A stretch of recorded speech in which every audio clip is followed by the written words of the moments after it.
Vote মিটতেই ফের প্রকট পরিষেবা বিভ্রাট।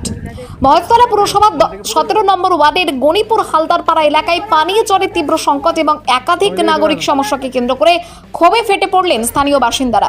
পানীয় জল, বেহাল রাস্তা, বিকল পথবাতি এবং নিকাশি সমস্যার সমাধানে প্রশাসনের হস্তক্ষেপ দাবি করেছেন এলাকার মহিলারা। ভোটের আগে যে এলাকা পরিষেবার প্রতিশ্রুতিতে ভরে উঠেছিল, ভোট শেষ হতেই যেন সেখানে বদলে গেল ছবিটা। মহেশতলা পুরসভার 17 নম্বর ওয়ার্ডের অন্তর্গত গণিপুর হালদারপাড়ায় দীর্ঘদিন ধরে চরম আকার নিয়েছে পানীয় জলের সংকট।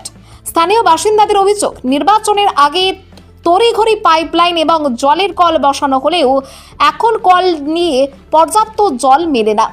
নির্দিষ্ট সময়ে জল আসে না এবং কখনো কখনো নোংরা জল পড়ার কারণে ভোগান্তি চরমে পৌঁছেছে। শুধুমাত্র পানীয় জলই নয়, এলাকার বেহাল নিকাশি ব্যবস্থা নিয়েও চরম অসন্তোষ তৈরি হয়েছে। নিয়মিত সাফাই না হওয়ার কারণে ড্রেনের নোংরা জল উপচে মিশছে স্থানীয় পুকুরে, ফলে নষ্ট হচ্ছে পুকুরের জল। পাশাপাশি ভাঙাচোরা রাস্তা, দীর্ঘদিন ধরে পথবাতি না জ্বালা এবং বার্ধক্য ভাতা সংক্রান্ত জটিলতা নিয়েও ক্ষোভ উগরে দেন প্রবীণ নাগরিকরা। এলাকা পরিদর্শনে এসে মহেশতলা বিজেপির মণ্ডল সভাপতি শম্পা সাহা মহাশয়া জানান, সমস্যাগুলি পৌরসভা এবং উচ্চ নেতৃত্বের নজরে আনা হচ্ছে এবং দ্রুত সমাধানের চেষ্টা চালানো হবে। তবে আশ্বাস নয়, অবিলম্বে নিয়মিত জল সরবরাহ এবং নিকাশি সমস্যার স্থায়ী সমাধান চান মহেশতলার 17 নম্বর ওয়ার্ডের হালদারপাড়ার বাসিন্দারা। ব্রাইডাল ট্যালেন্টকে তুলে ধরার বড় মঞ্চ মহেশতলা ব্রাইডাল ফেস্ট 2026। আজই নাম নথিভুক্ত করুন এবং র্যাম্পে নিজেকে প্রমাণ করার সুযোগ হাতছাড়া করবেন না। এখানে জলের সমস্যা হচ্ছে, জল অনেক দিন থেকেই আমরা পাচ্ছি না।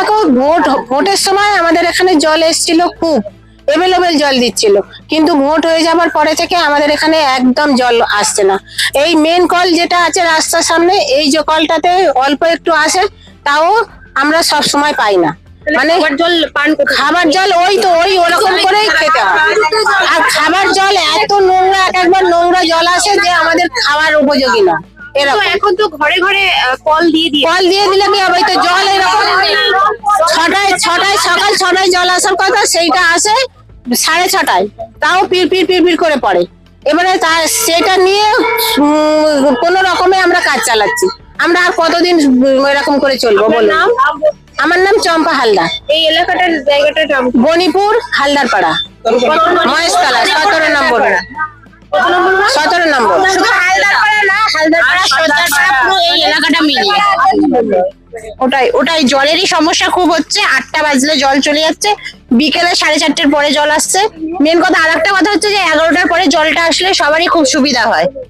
ছোট বড় সবার ঘরে বাচ্চাও আছে, বয়স্ক আছে, প্রত্যেকের প্রয়োজন লাগে যে 11টার জলটা। যদি মানে জলটা বলা হচ্ছে না যে সারাদিন জল দিতে, কিন্তু জলটা যখনই আসুক সেটা স্পিডে আসুক, একটু এটা জোর হোক, তাহলে সবারই কাজটা। সমস্যার সমাধান খুঁজছেন? তবে আর চিন্তা নেই। জ্যোতিষ সম্রাজ্ঞী তন্ত্র বিশারদ পরমাত্মার সাধিকা যোগমায়া আখির পরামর্শ নিন।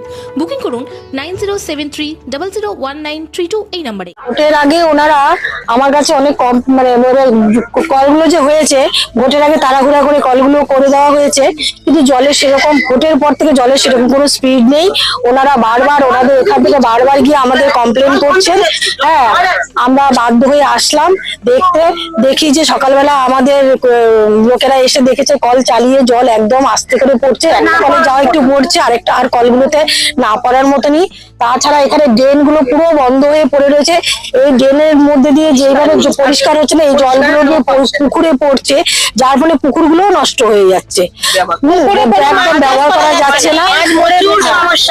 আপনি এনাদের কাছ থেকে মানে বিষয়টা পুরো জেনে নিন, তাহলে পুরো বিস্তারিত ওনারা এখানকার স্থানীয় বাসিন্দার, ওনারা বিস্তারিত বলতে পারবে। আপনি যেখানে পরিদর্শনে এসেছেন, এরপর কি আপনি মানে উচ্চ নেতৃত্বে কি জানাবেন? হ্যাঁ, নিশ্চয়ই আমাদের উচ্চ নেতৃত্বে জানাবো এই ব্যাপারগুলো, কেননা না জানালে তো হবে না।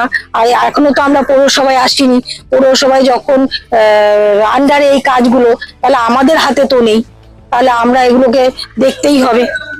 যে 17 নম্বরের কাউন্সিলর, তার কাছে আমরা যেহেতু কালকে গিয়ে দরখাস্ত জমা দিতে যাইনি, কিন্তু এখন আমরা তাকে জানাচ্ছি যে যেন উনি এসে আমাদের মানে এই খবর দেখে উনি এসে আমাদের জলের সমস্যাটা যেন উনি মিটিয়ে দিয়ে যায়। আমাদের দু টাইমই জল দিক, কিন্তু জলটা দিক, জলটা নিজেদের জায়গা মতন ভরে নিয়ে কাজটা চালিয়ে নিতে পারে। আমাদের এটাই, হ্যাঁ, আমাদের ভীষণ পানীয় জলের সমস্যা হচ্ছে, এটাই যেন আমাদের কাউন্সিলর দেখে। আমরা এটাই কাউন্সিলরের কাছে অনুরোধ করছি, এটাই জানাচ্ছি, এটাই আমাদের সমস্যা। আমার নাম জয়ন্তী মণ্ডল, উত্তর গণিপুর নিবাসী বাসিন্দা। রাস্তাঘাট সব ভেঙে আছে, তারপরে আমাদের তো লাইট কবে, আজ কত মাস হয়ে গেল বলা হচ্ছে, কিন্তু রোজ বলছে আজ না কাল, কাল না পরশু, এখন লাইটও জ্বলে না। তারপর বন জঙ্গল এদিকে পড়ে গেল, ওদিকে ঢুকলো না, এইরকম অবস্থা, পরিষ্কার হয় না সব, এই অবস্থা বলো।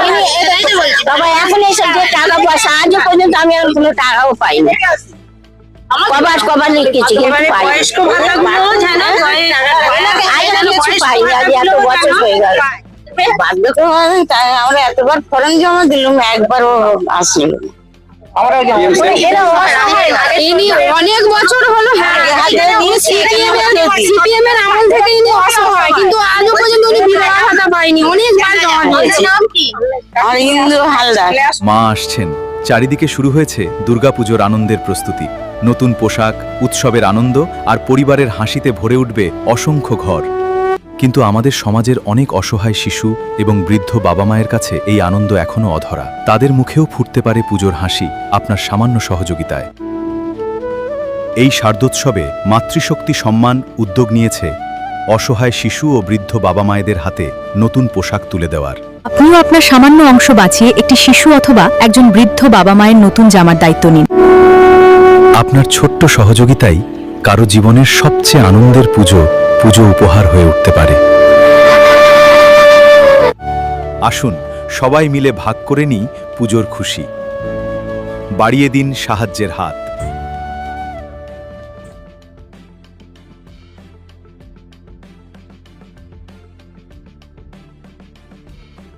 শ্রাবণ মাসের